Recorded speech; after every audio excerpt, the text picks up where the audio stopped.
Dus daarom dat we ook als Nederland zeggen, we maken daar geen gebruik van. Maken we landen die daar gebruik van maken die dan dus gebruik van gratis geld en doen die eigenlijk wel verkeerd bezig? Nee, die maken hun eigen afweging. Zolang ze zich maar realiseren dat het geld wel weer een keer terug moet worden betaald. En dat het niet zo is als je gebruik maakt van de escape clause, dat alsof dat gratis geld zou zijn. Nou, en ik denk dat het goed is om dat elke keer te realiseren. Dus ik ondersteun de aanpak tweeders, waarvan men die die officieel gestructureerd kan worden, zich niet kan provoceren. Nou, het sanctiepakket is in de bilaterale overleg wel aan de orde geweest, omdat in Amerika ligt ook een sanctiepakket in de Senaat. En dat sanctiepakket is een beetje pending tussen de Senaat en de White House. En ja, dat is daar aan de orde. En het is aan de Amerikaanse partij om te kijken of ze ook dat sanctiepakket al dan niet invoeren. En ondertussen werkt Europa hard door en vindt er wel coördinatie plaats.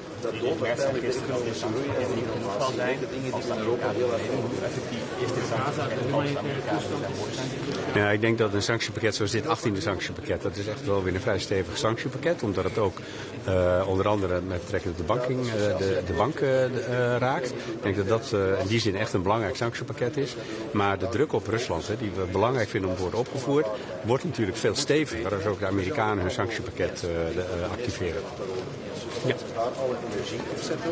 Dat het als associatieverdrag betreft, dat is de inderdaad, we beginnen met een migratieontbijt. Een initiatief, zoals je weet, van Giorgia Meloni met de Frederiks en mijzelf.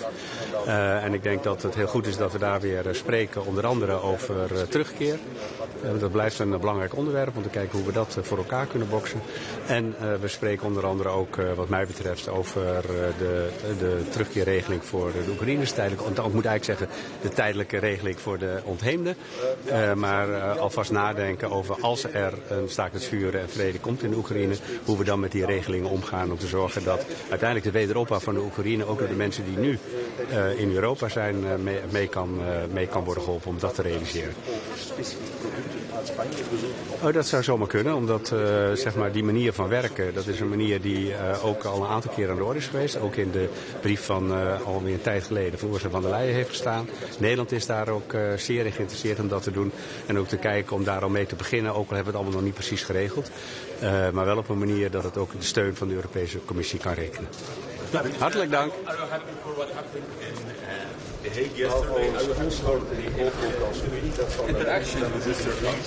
Well, I think it was a very good summit, and we achieved a big result with the 5% increased defense spending, which I think is very important for peace and security in Europe, in Canada, and the United States. So I'm happy. Yes. And for Mr. Trump's solution for this conflict, and for Iran, can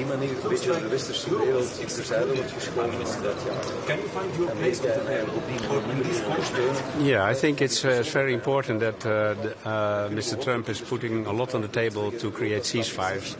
And as Europe, we should step up and then go along in creating diplomacy, because that's always the best answer to every conflict, and try to realize ceasefire and peace through diplomacy. Thank you very much. Bye-bye.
Guten Morgen, meine Damen und Herren. Good morning, everyone. Ich freue mich sehr auf meinen ersten Europäischen Rat heute in Brüssel. Ich bin das erste Mal dabei. Wir haben eine große Zahl von Themen zu besprechen. Natürlich noch einmal der Nachklang des NATO-Rates von gestern und die Konsequenzen für die Europäische Union. Wir werden über die Wettbewerbsfähigkeit der europäischen Industrie zu sprechen haben. Wir sprechen über eine ganze Reihe von weiteren Themen, die die Europäische Union zukunftsfähig machen soll. Ich unterstütze die Kommission, ich unterstütze die Präsidentin der Europäischen Kommission, um ihr Bemühen bei der Wettbewerbsfähigkeit voranzukommen. Ich unterstütze die EU-Kommission auch bei allen Anstrengungen, jetzt schnell zu einem Handelsabkommen mit den USA zu kommen. Ich möchte, dass wir Mercosur auf den Weg bringen und weitere Handelsabkommen abschließen. Europa steht vor entscheidenden Wochen und Monaten. Die Unterstützung der Bundesregierung der Bundesrepublik Deutschland hat diese Europäische Union, und ich möchte gerne zurück in Brüssel nach vielen, vielen Jahren meinen persönlichen Beitrag dazu leisten, dass Europa erfolgreich in die nächsten Jahre geht. Herzlichen Dank. Herr Bundeskanzler, eine Frage. Wird das 80%-Paket durchgehen? Herr Bundeskanzler.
Hyvää aamupäivää.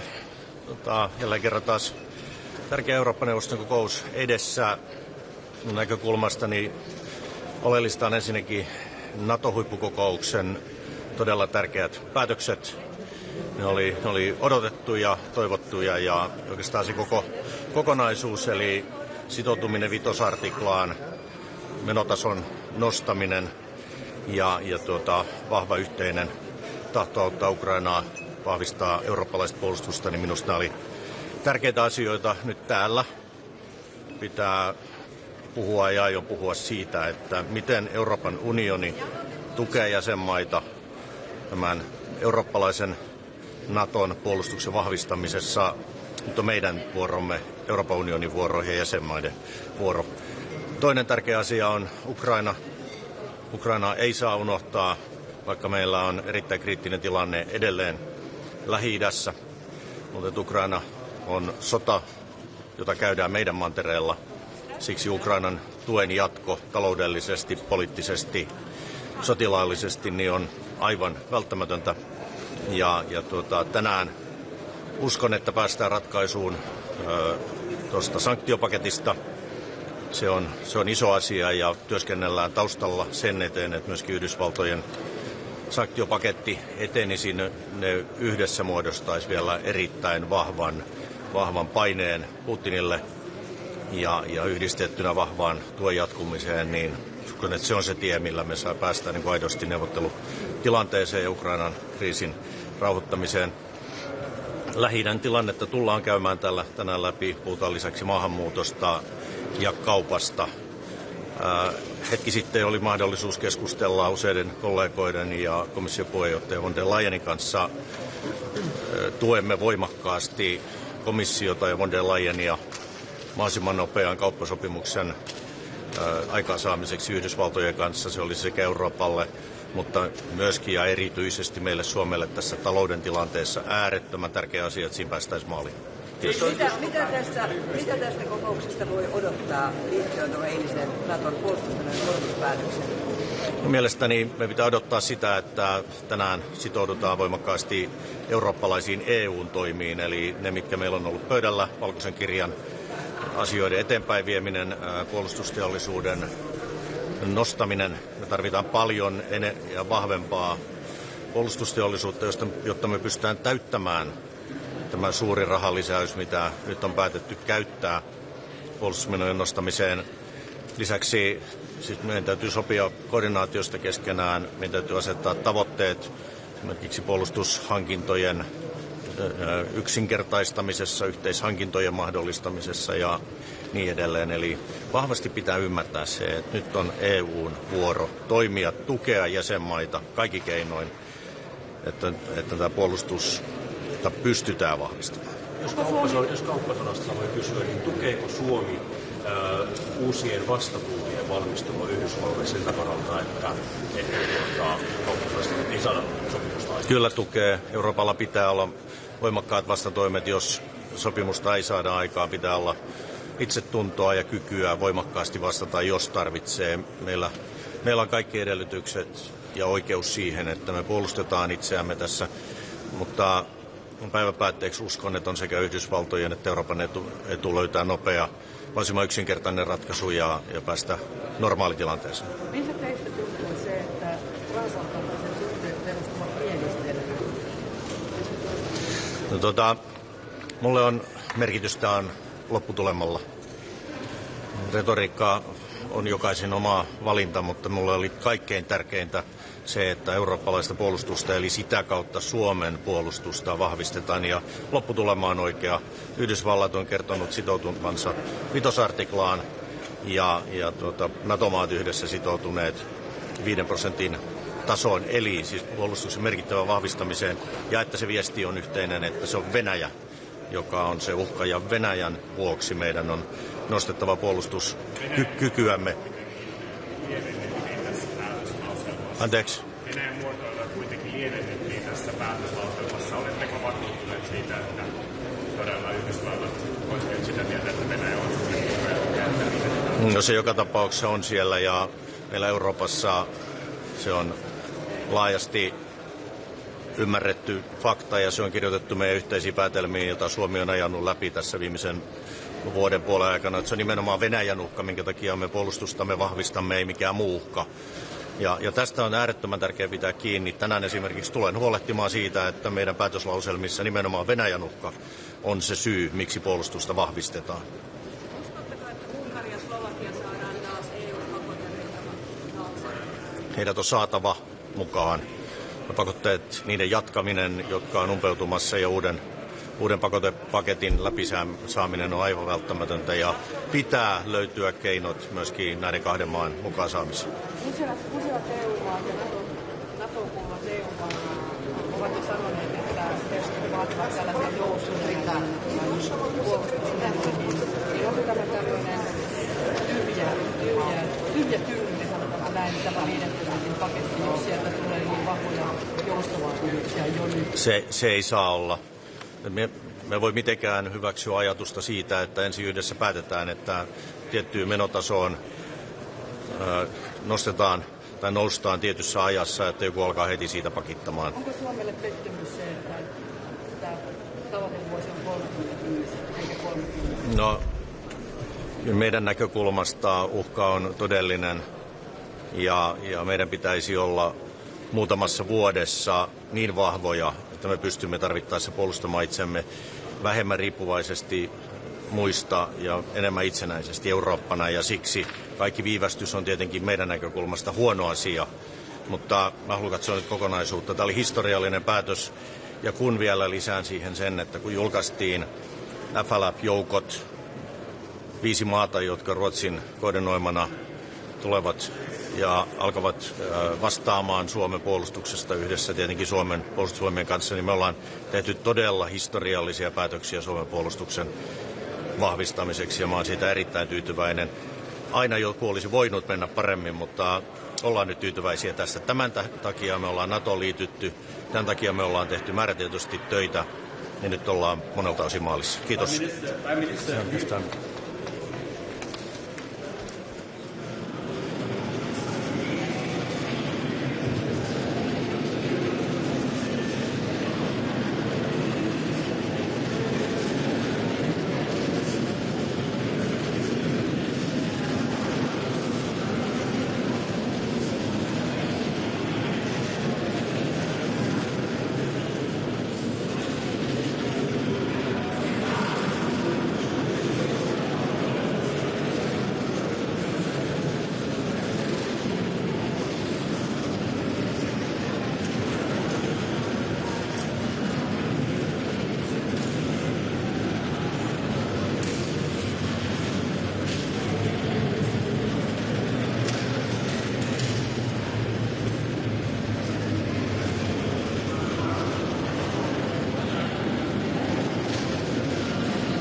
today's meeting, I have three topics to mention.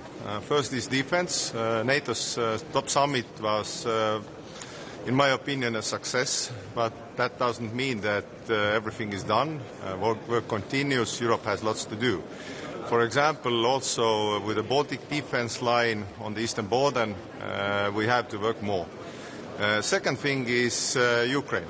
Helping Ukraine means that we should pressure Russia continuously.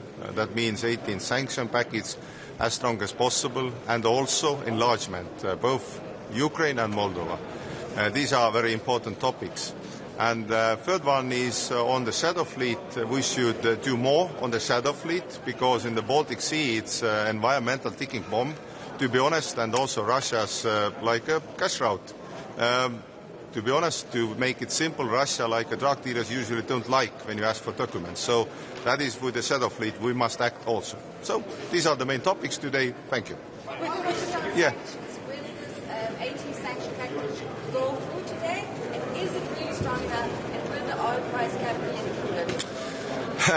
The simple answer to your question probably would be that, to my liking, everything would be inside what you mentioned. But already the 18 sanction package as on energy finance, which are quite strong messages. But I would also like to raise the question of oil price cap.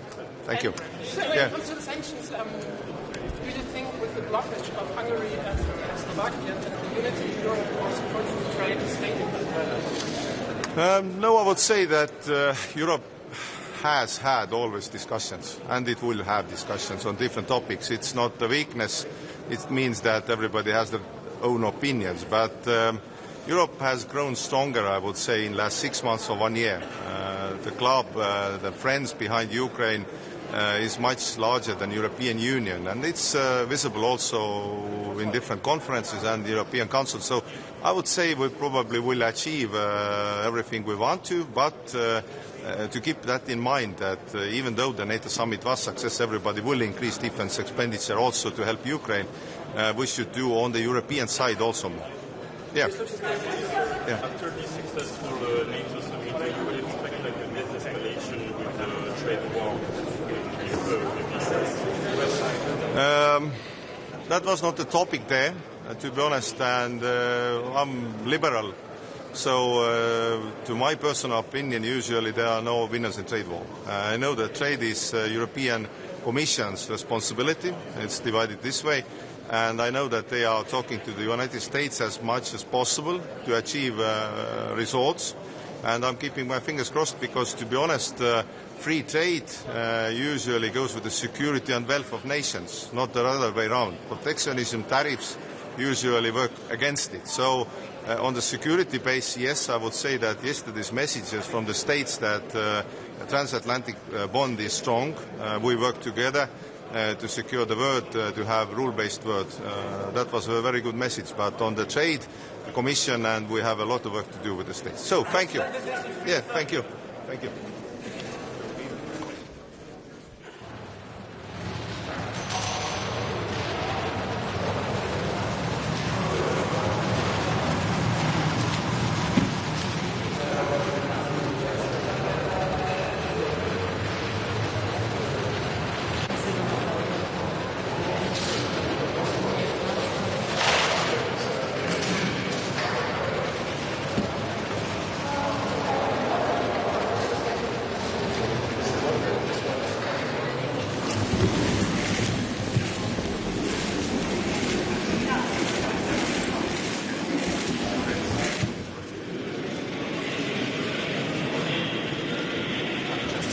From The Hague, and you know that NATO summit took some bold decisions, first of all regarding our defense spending, and now I think this is the best time for Europe to step up and to take actions.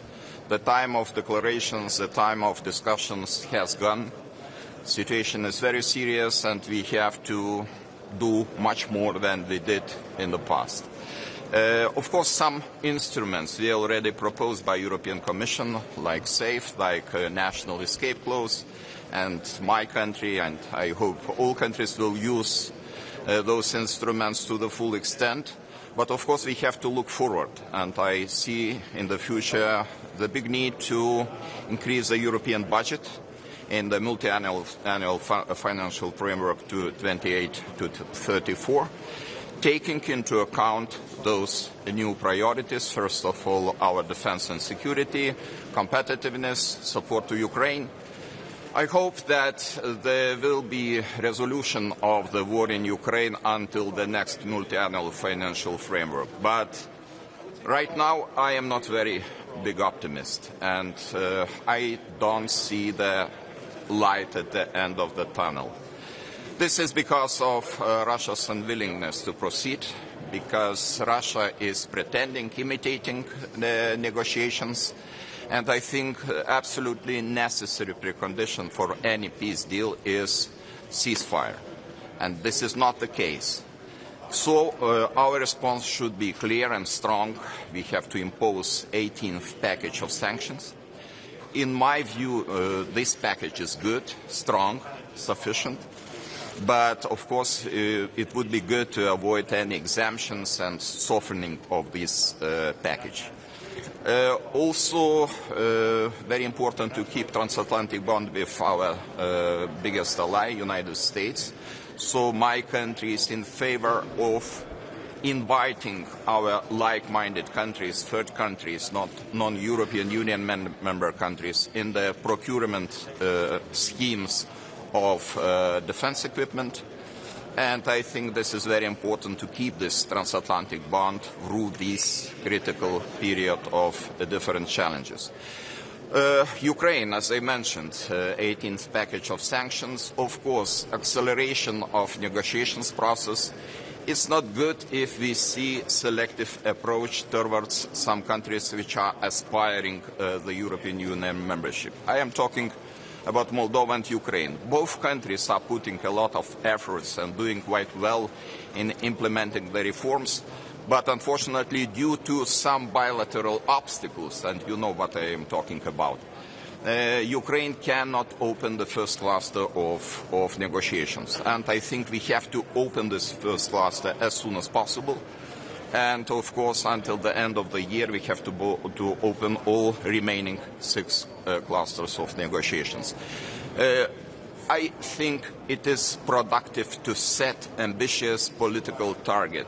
For example, to see Ukraine as a member of European Union at the January 1st of 2030. It's tough, but at the same time it's motivating.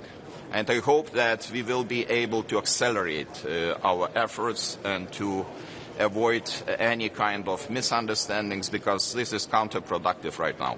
How did you try to persuade Hungary not to block? Well, I hope we can do it all together, and we can start a technical process of negotiations and opening. And I hope that European Commission has the instruments. But of course, all the time we see those difficulties repeating.